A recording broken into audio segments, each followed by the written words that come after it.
ازيكم? Welcome to Folktales from Sudan. I'm your storyteller, Hana Baba. Today's story is called Alhadeeya and the Village Girls. As always, this story is told in English with some Arabic mixed in. And this is a long one and maybe a little scary. So take care, get your grown-up if you need to, and get settled in. Okay, yalakum, here we go. قالوا كان في Once upon a time, a long time ago, there was a girl named Alhadeeya. Alhadeeya lived with her grandmother in a village. Her parents died a long time ago, and her grandma took care of her. Alhadeeya was a lovely girl, and all the village admired her. She was kind and cared about everyone, kind to the people and the animals. She had a beautiful soul. Alhadeeya went to school every day and came home and helped her grandmother with the housework, cleaning and cooking. She was a good, helpful girl. Every morning, her grandmother would tell her, Alhadeeya, after school, you come straight home. Don't go anywhere else. Alhadeeya always listened and came straight home. The village had many families, and many girls were in the neighborhood and in Alhadeeya's school. A lot of them went after school to play in the forest. Some of these girls were mean and didn't like Alhadeeya. They were jealous of how everybody loved her and how everybody always talked about how Alhadeeya is the best girl in the whole village.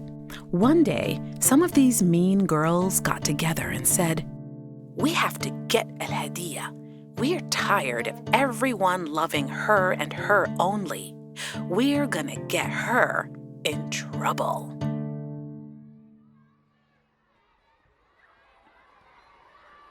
The next day, the girls gathered and came to Alhadeeya while they were leaving school.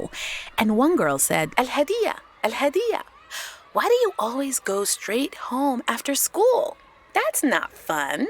Come with us after school to play in the forest. We have so much fun. We climb trees and we pick dates and we play in the fruit orchards and we swim in the river. It's so fun. Why don't you come with us next time? Alhadeeya thought for a moment, then quietly said as she looked down at her white school shoes, "But, Haboba, my grandmother won't let me. She says I have to come straight home from school." The girl replied, "Okay, I'll go ask your Haboba then. I'll get her permission to take you with us. Come on, we'll walk you home and ask her." So the girls walked and walked through the village until they reached Alhadeeya's house. Alhadeeya pulled the string on the metal door and pushed the door open. The door opened into their hush, the big yard. There was Haboba. She was wearing her yellow house dress, sitting on her bamber, the short stool, roasting some coffee beans in a pan over a small fire for her afternoon coffee. "Salam ya Haboba," Alhadeeya said. Haboba's eyes lit up and she smiled. "Ahlan bilhadeeya, ahlan bilhadeeya. Ma'aki mnu ya bitti. Who's with you?" Before Alhadeeya could answer, the taller of the girls walked up to Haboba and greeted her. "Salam ya Haboba. We're Alhadeeya's friends, and we wanted to ask your permission that she come with us tomorrow after school to play in the forest. Can she come with us?" Haboba slowly looked at the girls one by one. She recognized them all because it was a small village and everyone knows everyone. Haboba said, "Ya banati, Alhadeeya is an only child, and I'm in charge of her and her safety. I keep her safe and won't let her go anywhere without me." The girl pleaded. Please, please, we'll take good care of her. We promise, please. Haboba looked at her and said, Okay, but first I'll give you a task. If you complete it, then tomorrow you can take Alhadeeya with you. A task? What task? Haboba got up slowly and walked to the makhzan, where she stores all the grains she uses to make food. When she came out, she had 3 bags, one filled with sesame seeds, one filled with rice, and one filled with corn. She poured all 3 bags on the ground, and they all mixed together in a pile of colorful seeds.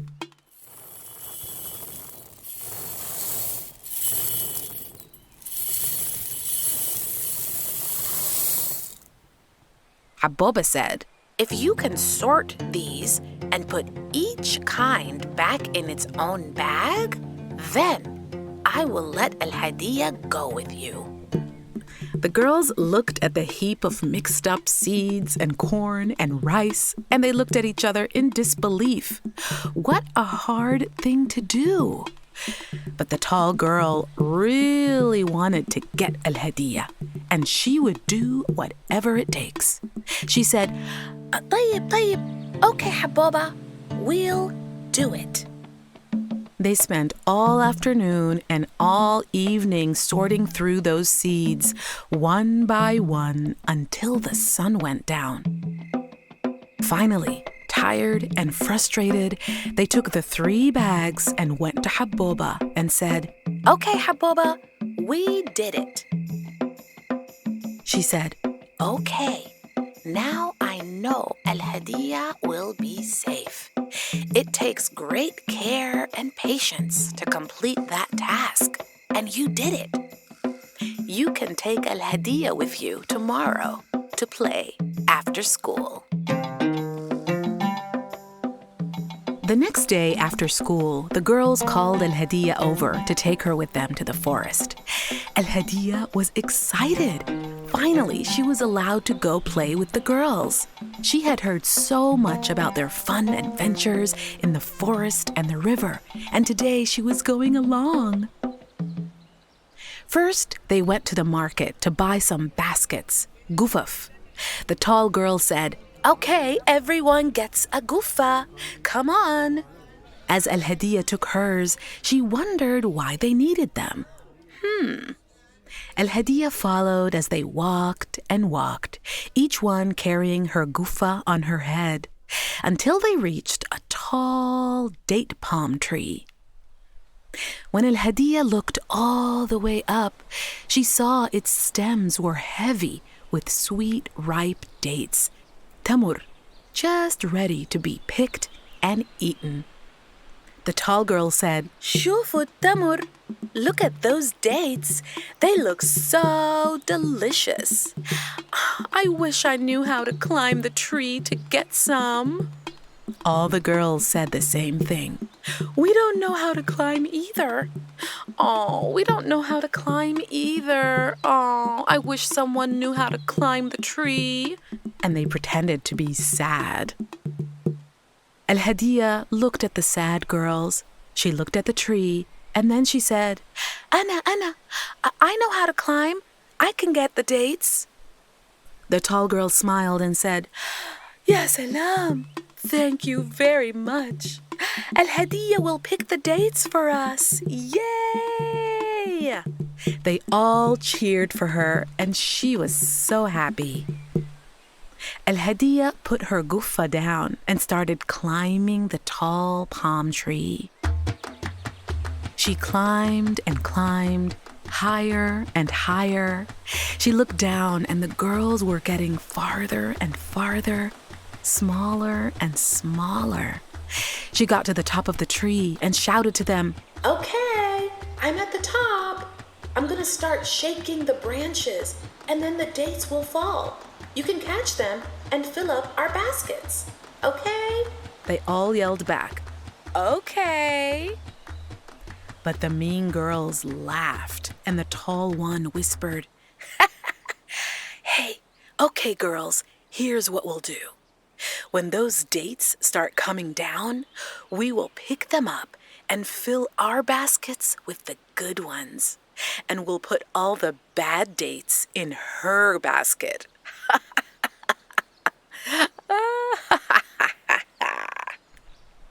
And that's what they did. As the dates started falling to the ground, they picked them up and filled all their baskets, their guffas, with the beautiful brown ripe dates. But they filled Alhadia's guffa with the bad ones, the raw ones, the ones bitten by birds, the ugly-shaped ones.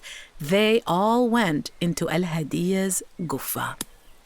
But they put some nice ones on the top, so Alhadeeya would think that all the dates in her basket were good and ripe. Alhadeeya climbed down from the palm tree and jumped to the ground excitedly. She grabbed her guffa and followed them all as they ran to the river. At the river, the girls played in the water, splashing and splashing. Then the tall girl said, "Okay, our next game will be, let's see who will throw her gold bracelets in the water the farthest." Now, before they came to Alhadeeya at school, all the girls took off their real gold bracelets and wore fake ones. But they didn't tell Alhadeeya. She was wearing her very special solid gold bracelets that her grandmother got for her, and she was nervous about this game. She said, dagiga ya banat, wait, but these are my special gold bracelets. I can't do that." And the girls lied. "Well, our bracelets are gold too. It's okay. We'll swim out into the water and get them all back. Don't worry." Alhadeeya was unsure about this game, but she wanted to please the girls, so she played along. The tall girl was first. She took off her fake bracelets and sang out to the river. "Hakadahab, wadahtule bitwahab." And she threw them into the river. One by one, the other girls followed. "Hakadahab, wadahtule bitwahab." And they all threw their bracelets far into the water. It was Alhadeeya's turn, and she was worried. She took off her precious gold bracelets slowly, and she sang with a soft, shaky voice. "Hakadahab, wadahtule bitwahab." And she threw her gold bracelets into the water. As soon as she did that, all the girls started laughing and pointing at Alhadeeya. The tall girl said, "We got you. You threw your grandmother's gift of gold into the river."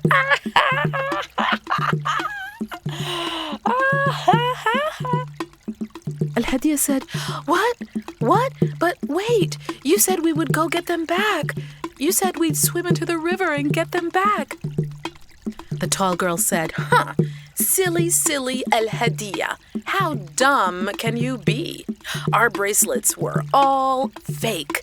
We would never throw our real bracelets into the river." Alhadeeya couldn't believe it. They tricked her. "What?"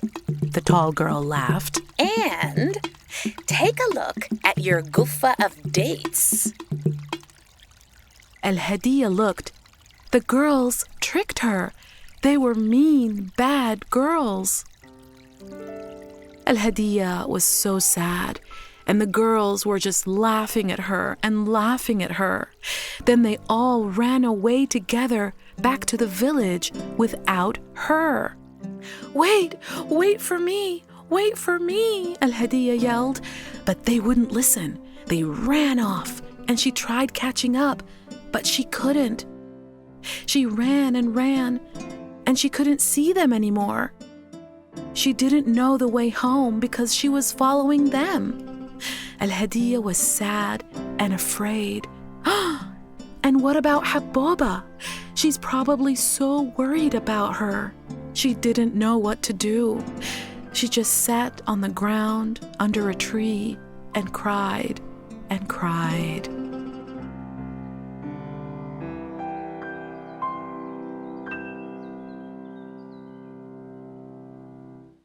Back at the village, the girls went to Alhadeeya's grandmother, pretending to cry. They lied to her and said, "Oh, Haboba! Oh, Haboba!" They faked sobbing. "We're so sorry. We were on our way back home, and a lion chased us, and he got Alhadeeya." Haboba cried and cried. She yelled at the girls, "I knew I should not have allowed her to go with you." Oh, she cried all day and she cried all night. All the village men and women came to comfort her. But Haboba felt something was off. She could always feel Alhadeeya's feelings, and she was feeling sad, but also scared. She had a feeling that Alhadeeya was alive somewhere. Somewhere she was alive and she was scared. She called their next-door neighbor's son, Muhammad al-Shatir, and said, "Ya Muhammad, Ya Muhammad, amshi jeeb Alhadeeya. Go get Alhadeeya." And she gave him a blue dress that belonged to Alhadeeya. Muhammad said, "What? What? But Alhadeeya was eaten by a lion. That's what the girls said."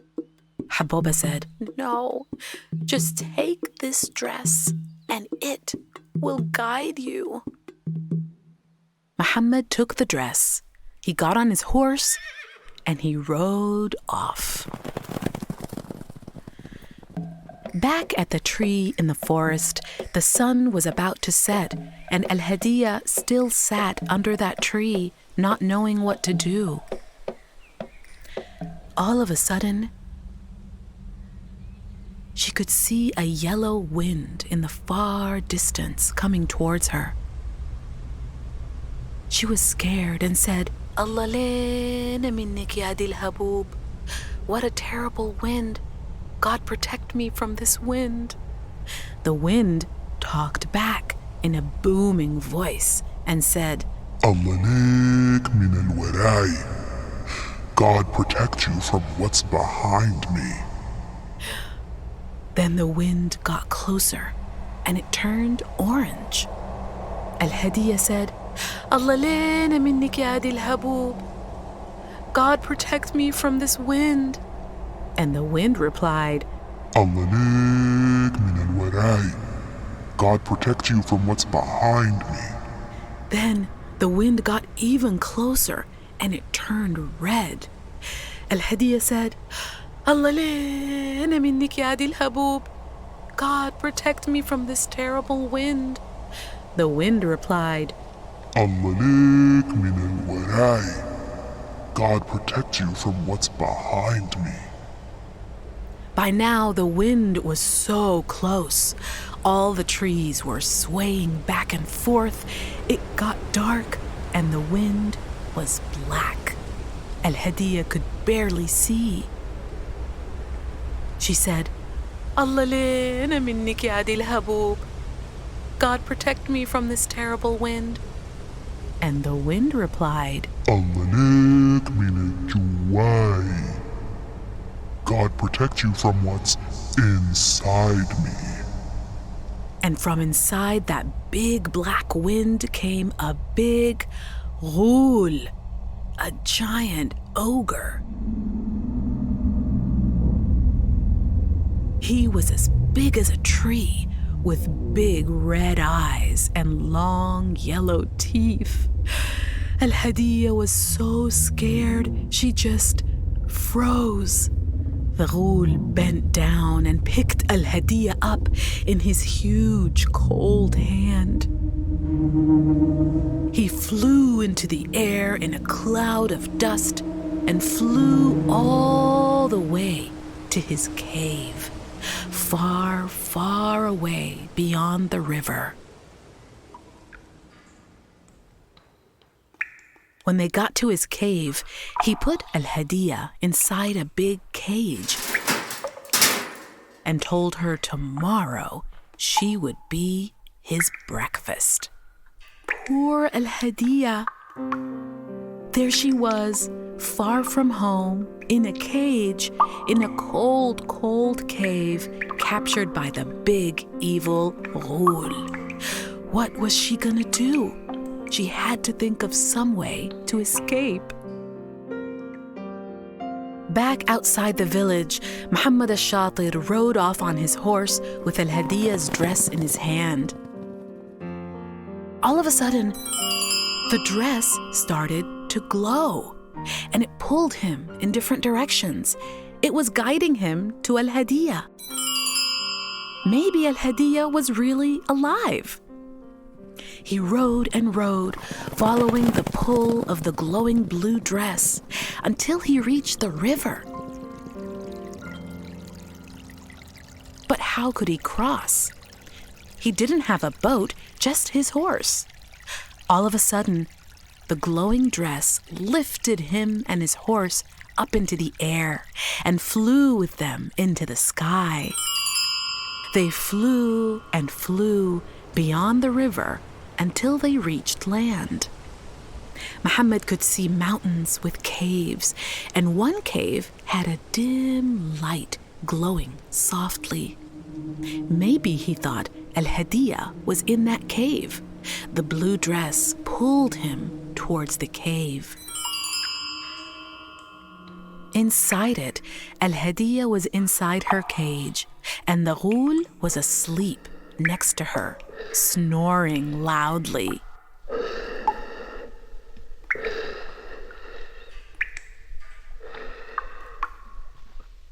Alhadeeya could see the key that would open her cage, but it was tied on a string around the Ghul's neck.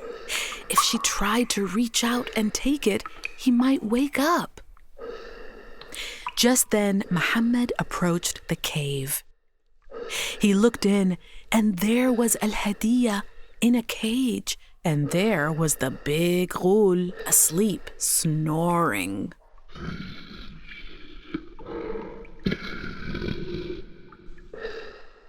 Muhammad quietly tiptoed into the cave, and Alhadeeya saw him.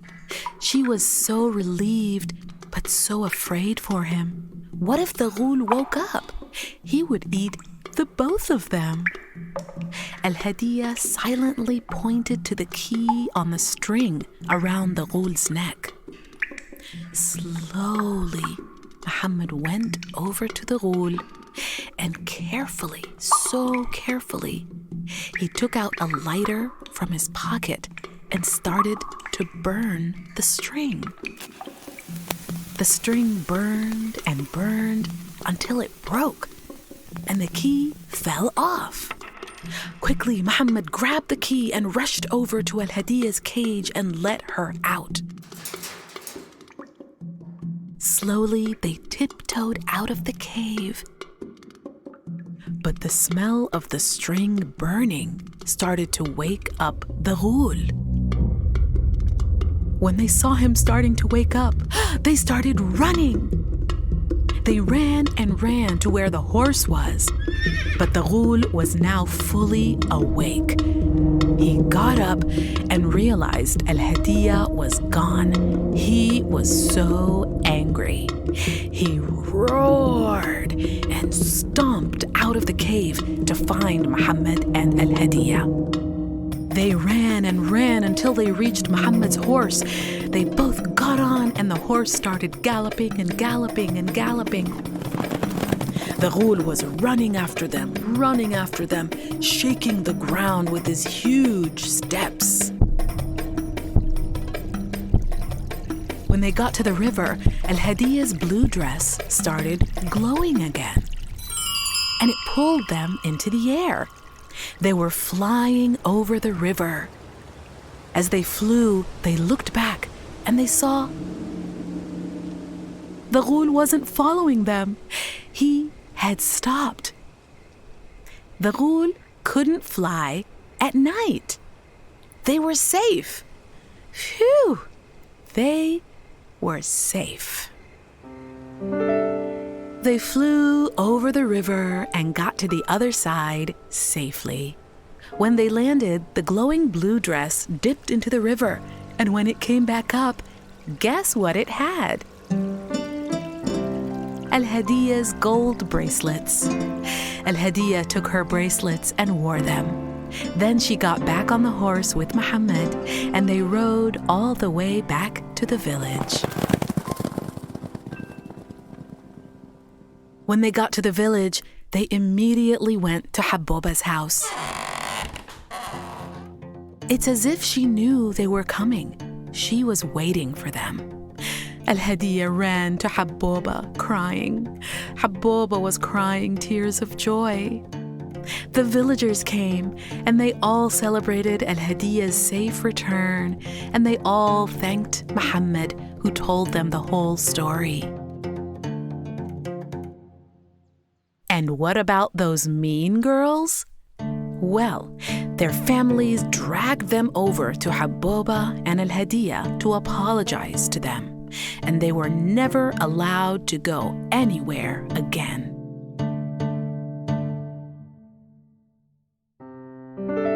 After that, Alhadeeya and Habboba enjoyed their life together. Alhadeeya went to school and graduated. She became a teacher. Later on, she married Muhammad al-Shatir, and they had children. Every day, they would all go have fun together in the forest and at the river. And they lived happily ever after. والقصة انتهت. The end.